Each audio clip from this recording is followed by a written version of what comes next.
Fala galera, então continuando aqui a nossa brincadeira, já vimos que o verbo transitivo direto pede o objeto direto, que é o complemento sem a preposição, e que o verbo transitivo indireto pede o objeto indireto, que é o complemento com a preposição. Então agora dá uma olhada nesse verbinho aqui, ó. Ele é o chamado verbo transitivo direto e indireto. Este camaradinha aqui, ó, ele também pode ser chamado de verbo bitransitivo.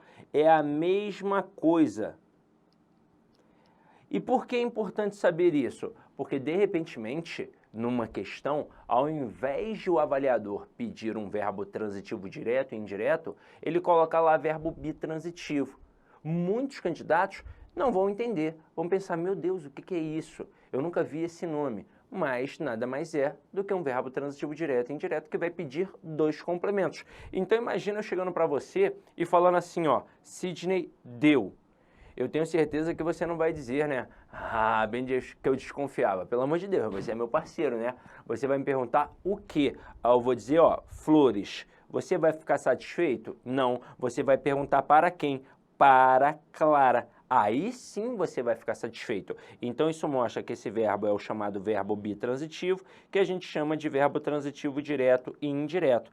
Obrigatoriamente ele vai pedir dois complementos. Um complemento sem preposição, que a gente vai chamar de objeto direto, e um outro complemento com preposição, que a gente vai chamar de objeto indireto. Detalhe importante, não importa a ordem, tanto faz quem vai aparecer primeiro, se é o direto ou o indireto. Agora, o que eu não posso ter aqui?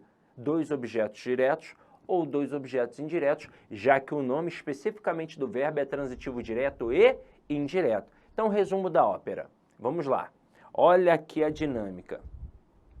Quando eu disse a você, Sidney comprou, você me perguntou o que? Eu disse um relógio e você ficou satisfeito. Então isso só confirma de fato que o verbo transitivo direto pede apenas um complemento. Só que é um complemento sem preposição, que a gente vai chamar de objeto direto. Agora, quando eu disse a você, Sidney precisa, você me perguntou de quê? Eu disse de dinheiro e você ficou satisfeito. E isso demonstra que o verbo transitivo indireto também vai pedir o quê? Apenas um complemento, só que agora é um complemento com preposição. Agora aqui, ó, quando eu disse a você, Sidney deu, você me perguntou o quê? Eu disse flores e ainda assim você me perguntou para quem? Então, só depois que eu disse para Clara é que você se deu por satisfeito. Então, neste momento, mostra que o verbo transitivo direto e indireto, ele exige obrigatoriamente dois complementos. Tem que ter um sem preposição e um outro com preposição. Agora, numa prova, o que pode aparecer que é a mesma coisa, mas um jeitinho diferente de falar? O avaliador do Sebrasp, por exemplo, adora chamar o objeto direto de complemento direto. Adora chamar o objeto indireto de complemento indireto. Então eu tenho que saber que existem essas possibilidades. E aí vamos ampliar o leque de possibilidades de exigência de um avaliador. Se o camarada destaca um elemento e diz que aquele elemento completa o sentido de um verbo, ou então que ele complementa o sentido de um verbo, ou simplesmente que aquele termo destacado é um complemento verbal, você viu que eu utilizei três formas diferentes para falar da mesma coisa. Completa o sentido do verbo, complementa o sentido do verbo, ou simplesmente é um complemento verbal. Obrigatoriamente, ele está falando de um objeto, seja ele direto ou indireto. Se for qualquer outra estrutura, já não é mais o que a gente chama de complemento verbal, tranquilo? E aí, continuando aqui a nossa pegada, olha só quem vai aparecer aqui na nossa vida. O verbo intransitivo. Olha só a observação sobre ele. Teoricamente, os verbos intransitivos possuem sentido completo, mas podem pedir complemento adverbial, como diz o gramático Rocha Lima. E aí vamos entender isso aqui com calma. Se eu chegar para você do nada, aqui ó, só com sujeito e verbo, os pássaros voam. Lembra que eu disse, ó, Sidney comprou? Aí você me perguntou o quê? Sidney precisa? Você me perguntou de quê? Beleza. E se eu chegar para você do nada e falar assim, ó, os pássaros voam? Por um acaso, você vai me perguntar alguma coisa? Você vai perguntar, ah, mas é de asa delta ou de parapente? Claro que não, porque o contexto permite a compreensão completa do verbo. Toda vez que a gente usa a linguagem remete a significado e significante. O que isso, no fim das contas, quer dizer? Que ao utilizarmos a linguagem, nós estamos o tempo todo criando pequenas imagens na nossa mente, pequenos filmes. Então, quando eu digo os pássaros voam, em milésimos de segundos, em átomos de segundos, passa a imagem dos pássaros voando na tua cabeça. Você pode até não se dar conta disso, mas passa, é muito rápido. E aí, neste momento, o que você entende? A ação manifestada, ó, de voar. Portanto, este verbo aqui possui sentido completo e nós vamos classificá-lo como verbo intransitivo. Aí tem gente que fala assim para mim, Sidoca, se a frase fosse só os pássaros voam, aí eu ia matar tranquilamente, porque, pô, não tem nada ali depois do verbo, eu ia saber que o verbo é intransitivo. Mas o fato de ter aparecido uma palavrinha depois ali, o tal do rapidamente, isso é que me deixou desconfortável, né? Eu estranhei, eu não consegui, Sidoca. Eu olhei ali e falei assim, pô, tem algum complemento, como é que eu vou classificar então esse verbo agora? Calma, devagar com a dor. Lembra que a gente fez um sistema SVC, em que você acha o verbo, pergunta a ele quem é o sujeito, e o resto é o complemento? Pois bem, aqui a gente já tem o verbo e o sujeito, bem identificados. Voam é a forma verbal. E quem é que voa? Os pássaros é o sujeito. E o rapidamente é aquilo que restou, ou seja, o complemento, um possível complemento. Agora, que tipo de complemento a gente tem aqui? A gente pensa naquela tríade de possibilidade. Então, pensa comigo aí, ó. Rapidamente, por um acaso, funciona como objeto? Não. Por um acaso, funciona como característica? Não. Rapidamente é uma circunstância de modo. Então, se aqui é uma circunstância de modo, é o que a gente chama de adjunto adverbial de modo. E isso só comprova que o verbo é o quê? Intransitivo. Até porque nós vimos, se o complemento é um objeto, o verbo é transitivo. Se o complemento é um adjunto adverbial, é uma circunstância, o verbo é intransitivo. E somente se o complemento for uma característica, ou seja, um predicativo, aí o verbo é de quê? De ligação. Essa é a dinâmica. Agora, olha a próxima frase aqui, ó. O idoso morreu de fome. Essa aqui é um tanto quanto mais perigosa. Eu chego para você com sujeito e verbo apenas e digo assim, ó, o idoso morreu. Você vai entender o que eu disse? Claro que vai. Mas nesse momento a galera pira. Por quê? Porque o cara vai falar assim, quem morre, morre de alguma coisa, Sidney. E aí o avaliador espertamente faz o que na prova? O avaliador espertamente coloca como verbo transitivo indireto e o de fome como objeto indireto. Aí qual é o raciocínio do candidato? Pô, faz sentido.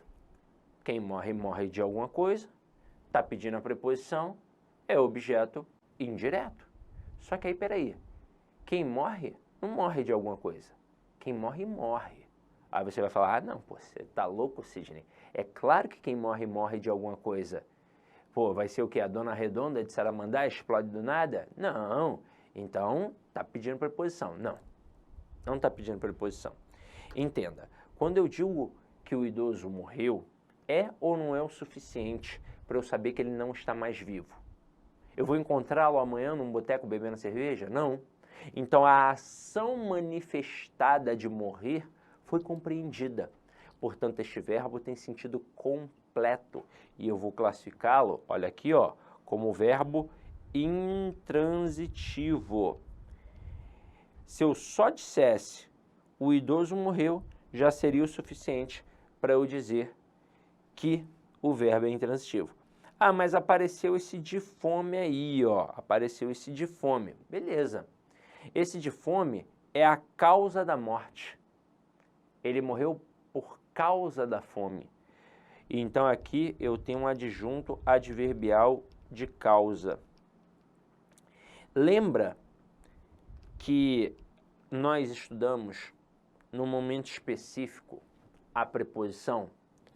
Só para dar uma decorada nas preposições? Pois bem, existe a preposição esvaziada de sentido, que a gente chama de preposição relacional. Ela está ali apenas para relacionar um elemento ao outro.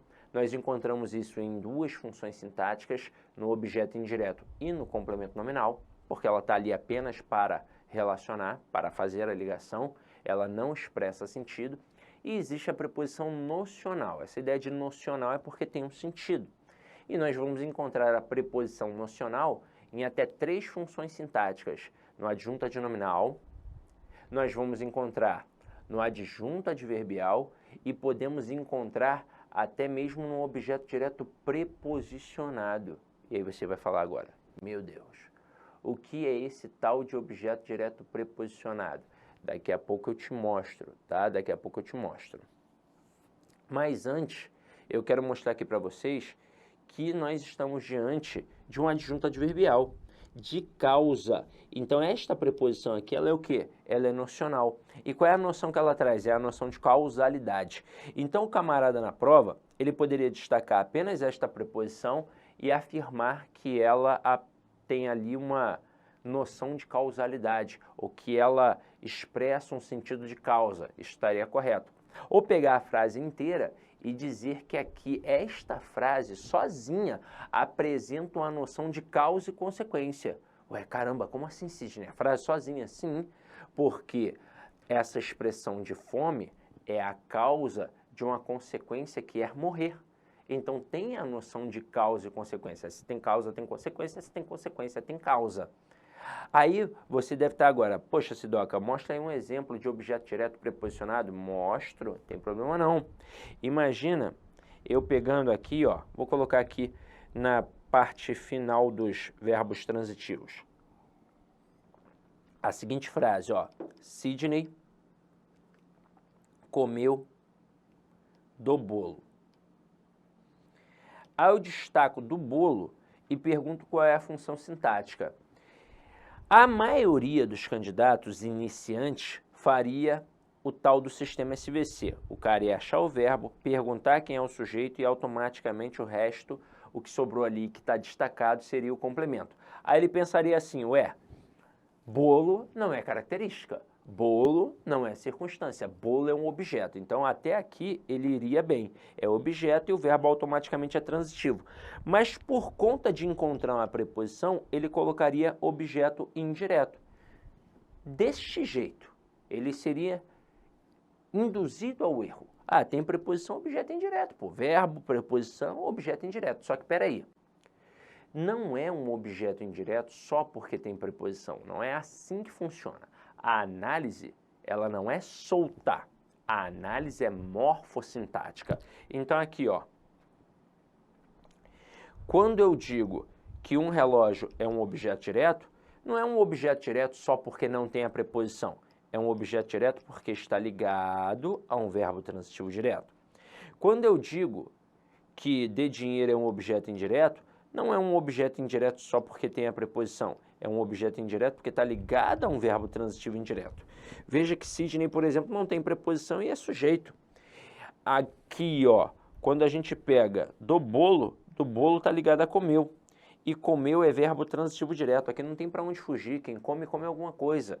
E se é um verbo transitivo direto, vai pedir o quê? Um objeto direto. Ah, mas tem preposição, Sidney. Então é o que a gente chama de objeto direto preposicionado. Aí tem aluno que fica louco agora. Caraca, como assim um objeto direto preposicionado? Tem preposição.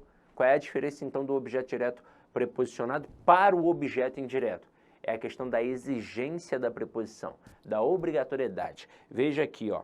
Quando eu digo, por exemplo, Sidney precisa de dinheiro, teria como tirar essa preposição? Teria como falar Sidney precisa de dinheiro? Não, porque neste contexto, claramente, quem precisa de alguma coisa. Então, esta preposição, ela foi exigida pelo verbo, ela é obrigatória. Eu posso afirmar que esta preposição do objeto indireto é obrigatória. Ela sempre vai ser exigida pelo verbo. Agora aqui, ó, quando eu digo Sidney comeu do bolo, tem como tirar a preposição e escrever Sidney comeu o bolo? Tem. Opa! Se tem como eu tirar a preposição, significa que esta preposição não foi exigida pelo verbo. Ela é, portanto, uma preposição facultativa. Mas ela aqui, a preposição do objeto direto preposicionado, tem duas funções. Ou é só dar uma ênfase, sem necessariamente alterar o sentido, ou ela vem realmente para alterar o sentido. E foi o que aconteceu aqui, pois quando eu coloco que comeu o bolo, o verbo continua sendo transitivo direto, só que agora o objeto é apenas direto. Muda o quê? Ora, o sentido. Afinal de contas, se eu falar que o Sidney comeu o bolo, eu comi o bolo todo. Se eu falar Sidney comeu do bolo, o que eu comi? Uma parte do bolo, um pedaço do bolo. Tanto que a preposição aqui ela tem um valor semântico partitivo, para indicar que foi apenas parte do bolo. Aí, olha só, são duas frases pequenininhas, simples, não é? Podem cair numa questão de reescritura. O avaliador na prova pode colocar Sidney comeu do bolo e dizer que a retirada da preposição não atribui prejuízo gramatical. E de fato não atribui, porque as duas frases aqui estão certas. Sidney comeu do bolo e Sidney comeu o bolo. Agora, o que houve aqui? Uma mudança de sentido. Sou professor lá que inicialmente eu gostaria de pedir licença para você, gostaria de pedir desculpas de interromper a sua videoaula. Mas essa videoaula é uma aula demonstrativa aqui da LAC Concursos. Nós aqui da LAC Concursos, nós temos uma escola que nós estamos no ar desde 2009, é isso mesmo. Nós somos uma escola aí especializada em concurso público e principalmente em concurso da segurança pública aqui do estado de Mato Grosso. Não sei se vocês sabem, mas a LAC Concursos é daqui de Cuiabá. Lá concurso, consequentemente, é do Mato Grosso e nós temos uma tradição muito grande de aprovação. No último concurso da PJC, que o edital foi publicado no finalzinho de 2013 e a prova realizada em 2014, neste certame, neste concurso, nós tivemos mais de 500 alunos nomeados. É isso mesmo que estudaram aqui na LAC Concursos. E claro que nós estamos fazendo uma super campanha, nós queremos ter aí a maioria esmagadora dos alunos nossos aprovados. E nós temos aqui vários cursos para a galera, né? Nós temos aqui cursos focados aqui da PJC, por exemplo. Nós temos nosso curso online, apenas 10 parcelas de R$ 35,00, o melhor custo-benefício do mercado. Nós temos um curso presencial, que esse curso presencial, inclusive, ele está transmitido ao vivo para o nosso aluno pay-per-view, apenas 10 mensalidade de R$ 99,00, com a melhor equipe de professores do estado. Temos professores, inclusive, de nível nacional. Temos um curso de provas discursivas, onde a gente vai corrigir 3 redações com feedback pessoal, né, individualizado por apenas 10 parcelas de R$ 15,00. Temos o aulão de véspera presencial, 10 de 10, R$ 100,00, e nosso super aulão de véspera, que vai ser o mesmo do presencial, por R$ 50,00, se divide em 10 vezes sem juros, né? 10 vezes sem juros. Então essas são as campanhas, os nossos cursos que nós temos aqui para a PJC. Cara, aproveita. Este aqui é um grande concurso. Nós temos aí 580 pessoas que terão suas provas corrigidas para o cargo de escrivão e 580 pessoas inscritas que serão corrigidas a sua prova de investigador. Eu acredito que todo mundo que vencer o regulamento serão convocados. Inclusive, o próprio governador já sinalizou algo nesse sentido. Então, galera, aproveite a oportunidade, venha estudar conosco aqui na LAC Concursos, que eu tenho certeza que você não vai se arrepender. Uma coisa eu te garanto, a dedicação do professor LAC, a dedicação da LAC Concursos, você vai ter de forma integral. Então, venha estudar conosco. Forte abraço, fique com Deus. Tchau, tchau.